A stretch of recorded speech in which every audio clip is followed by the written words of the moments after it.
Good day, fellow investors. I have found an amazing video by Peter Lynch that explains everything you need to know about investing, so enjoy it. Are you concerned about the volatility in the financial markets today? Do you think something needs to be done to reduce it? I love volatility. I remember when in 1972 the market went from down dramatically, and Taco Bell went from 14 to 1.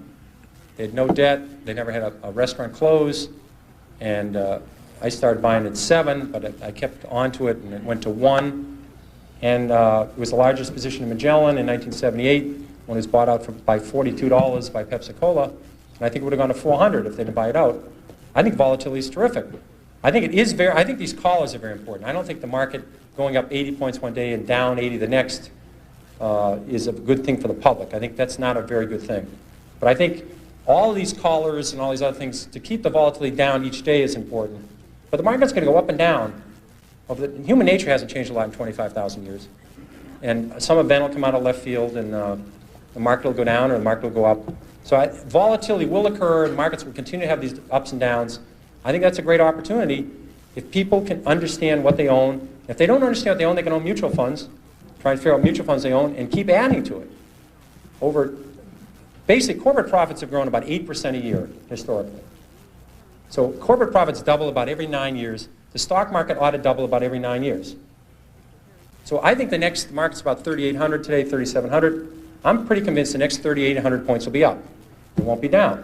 The next 500 points, the next 600 points, I don't know which way they're going. So the market ought to double in the next 8 or 9 years. It ought to double again in the 8 or 9 years after that. Because profits will go up 8% a year, and stocks will fall. That's all there is to it. But you should study history, and history is the important thing you learn from. What you learn from history is the market goes down. It goes down a lot. The math is simple. There's been 93 years a century. This is easy to do. The market's had 50 declines of 10% or more. So 50 declines in 93 years. About once every 2 years, the market falls 10%. We call that a correction. That means, that's a euphemism for losing a lot of money rapidly, but we call it a correction. And so 50 declines in 93 years, about once every 2 years the market falls 10%. Of those 50 declines, 15 have been 25% or more. That's known as a bear market. We've had 15 declines in 93 years. So every 6 years, the market's going to have a 25% decline. That's all you need to know. You need to know the market's going to go down sometime. If you're not ready for that, you shouldn't own stocks. And it's good when it happens. If you like a stock at 14 and it goes to 6, that's great. You understand the company, you look at the balance sheet, and they're doing fine, and you're hoping to get to 22 with it. 14 to 22 is terrific. 6 to 22 is exceptional. So you take advantage of these declines. They're going to happen. No one knows when they're going to happen.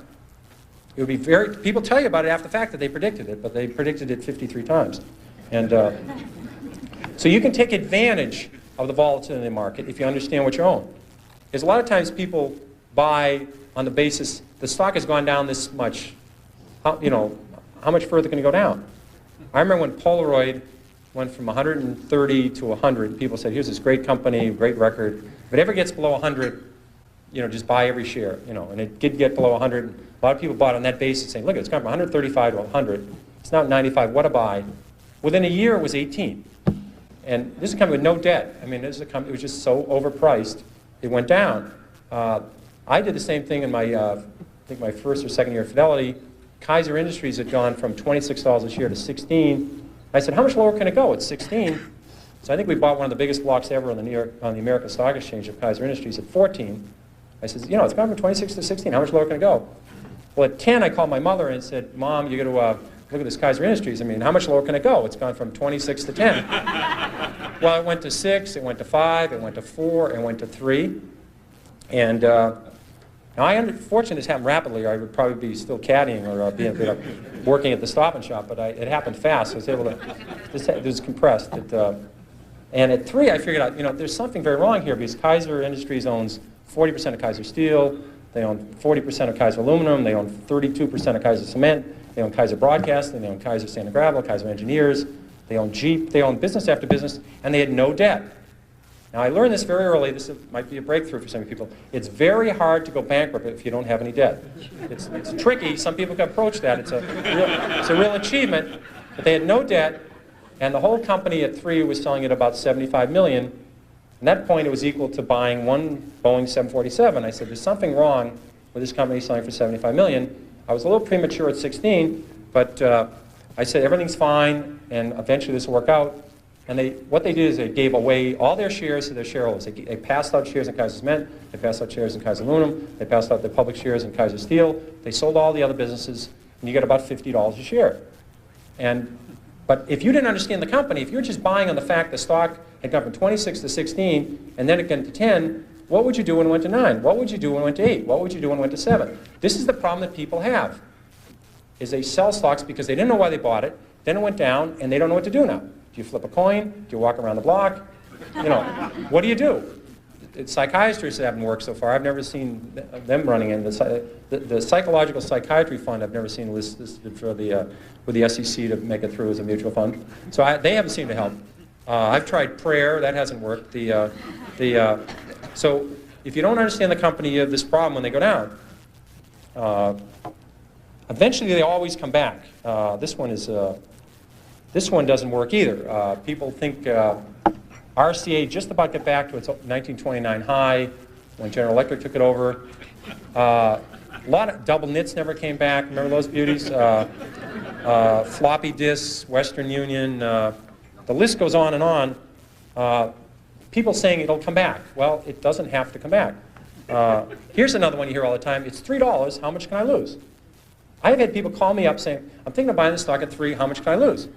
Well, again, you may need a piece of paper for this, but if you put if you put $20,000 in a stock at 50, or your neighbor put $20,000 at 50 into the stock, and you put $20,000 in at 3, and it goes to 0, you lose exactly the same amount of money, everything. And people say it's 3. How much can I lose? Well, if you put $1 million on it, you can lose $1 million. Just the fact that stock, this may be a reason to research a stock. The fact that stock is 3 down from 100 doesn't mean you should buy it. And in fact, short sellers, people that really make money in stocks, they don't short Walmart, they don't short Home Depot, they don't short the great companies, Johnson & Johnson. They short stocks down from 80 to 7. They'd like to short it at 16 or 22, but they figured out at 7 that this company is going to go to 0. They just haven't blown taps on this thing yet. It's going to 0. And they're selling it short at 7, they're selling it short at 6, at 5, at 4, at 3, at 2, at 1 1/4. And you know to sell something short, you need a buyer. Somebody has to buy the damn thing. And you wonder, who's buying this thing? It's these people saying it's 3. How much lower can it go? You know, Thank you, Peter. If you enjoyed his mindset and how we structured it when it comes to investing, please check my free stock market course, investing course, where we are summarizing Peter Lynch's book. Also, subscribe to this channel. And that's it. Click like if you enjoyed this. Thank you, and I'll see you in the next video.